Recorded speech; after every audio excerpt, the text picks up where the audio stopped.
नमस्ते दीदी भैया, हमारे यूट्यूब चैनल पर जा रहा है एक चुटकुला दिखाते। चुटकुला नाच गीत बहुत प्यारा है और पसंद आएगा तो लाइव शेयर करिएगा, घंटी मत भूलिएगा, घंटी जरूर दबाइएगा, लाइक सब्सक्राइब करिएगा आप लोग। बलमा जी गईल बाजरिया हो जिया जर गए हमार, बलमा जी गईल बाजरिया हो जिया जर गए हमार।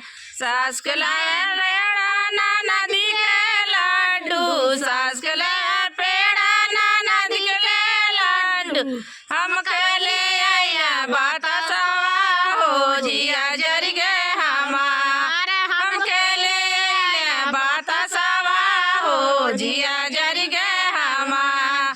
सैया भी गईल बाजरिया हो जिया जर गए हमार, सैया जी गईल बाजरिया हो जिया जर गए हमार। सास के साड़ी नाना दी के लहंगा, सास के साड़ी नाना दी के लहंगा, हम ले आया किनारी हो जिया जर गए हमार, हम ले आया किनारी हो जिया जर गए हमार। सैया गईल बाजरिया हो जिया जर गए हमार, सैया जी गईल बाजरिया हो जिया जर गए हमार, सैया जी गईल बाजरिया हो जिया जर गए हमार। सास के लावे बूढ़ा नाना दिखे जवाना,